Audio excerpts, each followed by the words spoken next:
Hello guys, welcome back to the channel. Do you actually know Davinci have 12 frame print emulation LUTs built in? Yeah, I mean no plugin, no download, they're just there, waiting to be used.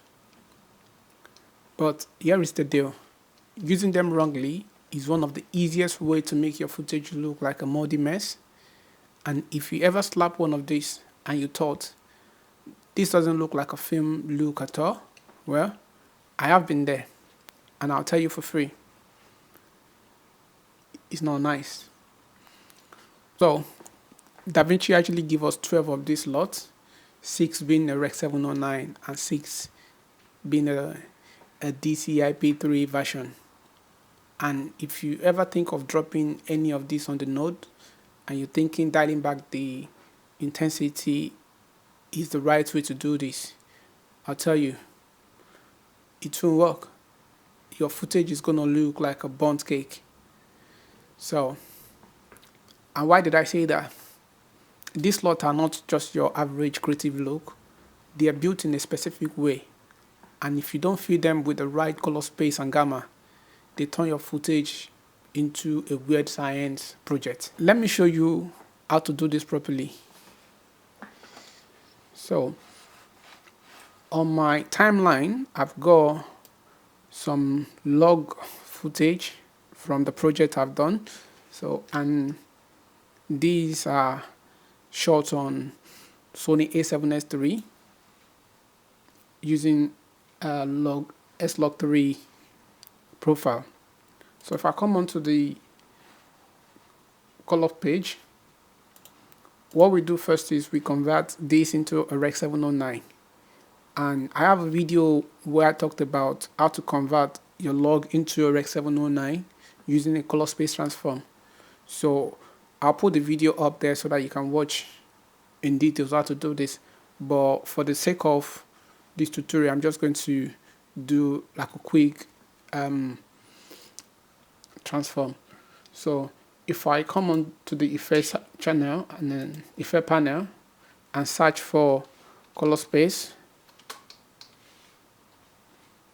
so I pull it down.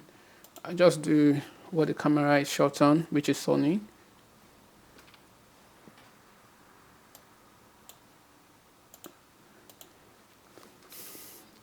Slog 3. And our timeline is Rec.709. So, and by the way, if you're working on a Mac, because I'm using a window, that's why this is like that. So, but if I'm working on a Mac, I will want to change my color management from the setting I have here into a Rec.709A to have the actual color when you export out. So for those on Mac, this is what you choose when you're setting up your project. But because I'm working on a window, I choose this to have a true color of the monitor. So that's that. So from here, what we can now do is try to convert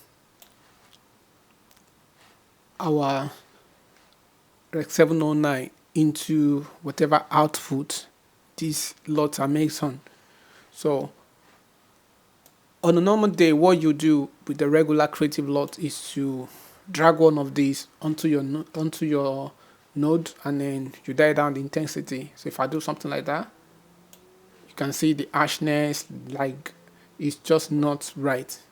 So even if I dial it down, it's still not right.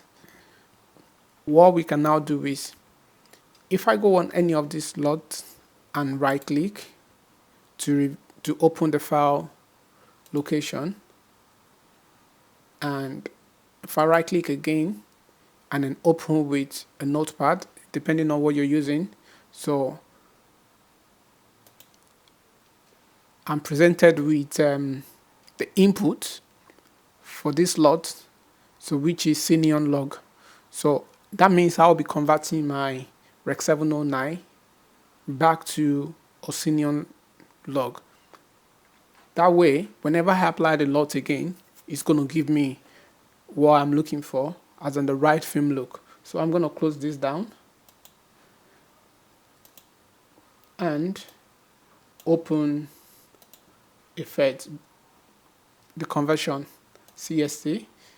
So Rec.709. So the only thing I'm changing here is the output gamma, and because we know this was on Cineon Film Log, this is what we'll be picking. So as you can see, this conversion has taken our Rec.709 back to a Cineon log. So if we add a new node and then apply our LUTs now, we'll have a clean footage. So by the way, all these ones are the other ones, like the Kodak and the Fuji film. They are all different, a white point. But for me personally, I like to use this particular one, 32383 DD5 D55. Sorry. So if I put this on, see the difference. Before, the face was burnt and all of that. So we're going to bring back our highlights from our primary adjustment, but for now this is what we have and it's looking good.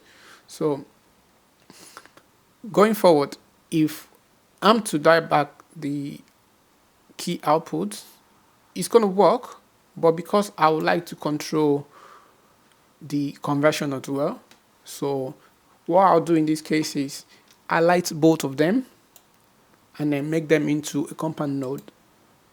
So now that I've created a compound node, I can now reduce the intensity and then gives me what I'm looking for. So if I leave it there, so if I come to the first node which has nothing, so I can just do a basic correction.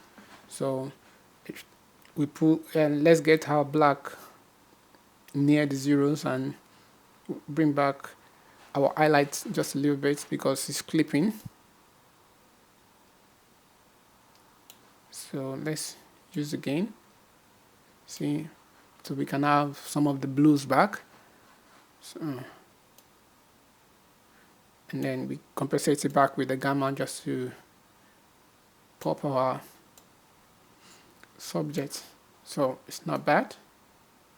So we have a clean LUT conversion. So from there, we're pretty much done. So all I can do is now put the, if I want, I can then use the film grain. So first off, create another node, put the film grain. So let's use 35. So let's increase it just a little bit and probably a little bit of gain. Yeah, so let's add one more, maybe elation, but we don't actually need this bar. Let's just, not too much, not too much.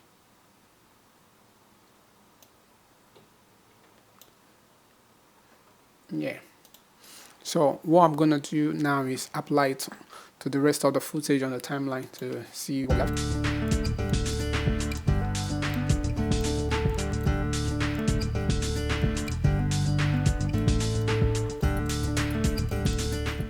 So this is how you actually apply the LUT in the right way, with no arcs, no LUT pack, just a smart node and color space transform.